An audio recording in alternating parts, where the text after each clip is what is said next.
மாநகர் காவல்துறை என்னை கைது செய்ய வந்திருக்கு. நான் இன்னும் கதவை திறக்கலை, வழக்கறிஞர்கள் வரட்டும்னு சொல்லிட்டு வெயிட் பண்ணிகிட்ருக்கேன். உடனே தரங்க அப்படின்னு சொல்லியிருக்கிறாங்க.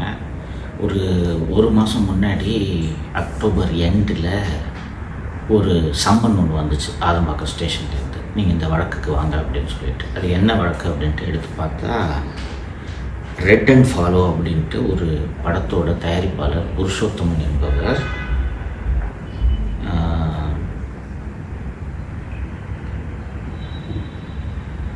27/6/2025 அன்று என்னை 30/6/2025 அன்று என்னை அலுவலகத்துக்கு வந்து பார்த்து, எனக்கு வந்து நீங்கள் என்னை பற்றி தப்பாக பேசிட்டீங்க அந்த வீடியோவை நீக்குங்க அப்படின்ட்டு சொன்னதாகவும், நான் மாலதி அலுவலகத்தில் இருந்தவங்க எல்லோரும் சேர்ந்து அவனை அடித்து, இன்னும் 10 லட்ச ரூபா கொடுத்தா தான் வீடியோவை நீக்குவேன் அப்படின்னு சொன்னதாகவும், அவன் கையில் வச்சிருந்த ஒரு 2 லட்ச ரூபாயை பிடுங்கிக்கிட்டதாகவும் ஒரு எஃப்ஐஆர் அப்படின்ட்டு அலிகேஷன் அப்படின்றது தெரிய வந்துச்சு.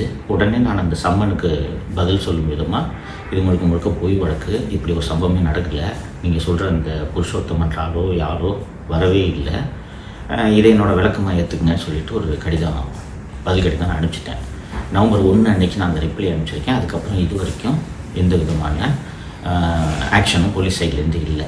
நேற்று நைட்டு சென்னை மாநகர காவல்துறை ஆணையர் திரு அருண் அவர்கள் பினாமி நிறுவனத்தின் மூலம் ஏகப்பட்ட முதலீடுகளை செய்திருக்கிறார் என்ற விவரங்களை வெளியிட்டதும் விடிகாத்தால் இதே வழக்கில் கைது செய்வதற்கு வந்திருக்கிறாங்க.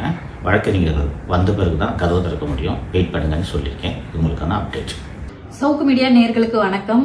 இப்படியான ஒரு சுச்சுவேஷனில் நான் உங்களை மீட் பண்ணுவேன்னு உண்மையாலே நினைக்கல. பட் த்ரில்லிங்காக இருக்குது, நெக்ஸ்ட் மினிட் என்ன நடக்க போகுது அப்படின்னு சொல்லிட்டு.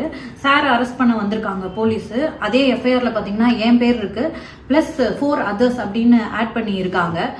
மொத்தம் 20 எஃப்ஐஆர் பெண்டிங்கில் இருக்குது அப்படின்றதுனால கிட்டத்தட்ட 3-4 மாதம் வெளியே வர முடியாது. அதனால தான் வந்து இன்னைக்கு சனிக்கிழமை ஹைகோர்ட் லீவாக இருக்க நாளில் பார்த்து கைது பண்ண வந்திருக்காங்க. ஜனநாயகத்துக்காக தான் நின்றுருக்கோம், படித்ததே ஜேர்னலிசம் தான் அப்படிங்கிற அடிப்படையில் வாய்ஸ்லெஸ் பீப்புளுக்காக நிற்கணும் அப்படின்னு ஒரு டைமில் முடிவெடுத்தேன். அதுக்கான பின் விளைவுகள் தான் இது. அதை எதிர்கொள்ள தயாராக தான் நான் இருக்கேன். இது ஆக்சுவலி போலீஸ் வந்திருக்காங்க, ஆனாலும் லாயர்ஸ் வர வரைக்கும் போய் பேச வேணாம் அப்படின்னு சொல்லியிருக்காங்க.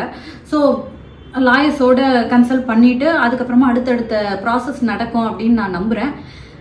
இப்போ வரைக்கும் உங்களோட பேச முடியுது, இதுதான் நிலைமை. ஸோ சிச்சுவேஷன் என்னன்னு உங்ககிட்ட எக்ஸ்பிளைன் பண்ணிடலான்னு நான் நினச்சிருக்கேன். எப்பவுமே கூட நின்றுருக்கீங்க, உங்களை ஒரு குடும்பமாக நான் பார்க்குறேன் அப்படின்றதுனால இன்ஃபார்ம் பண்ணிவிடுவோம் அப்படின்னு நினச்சேன்.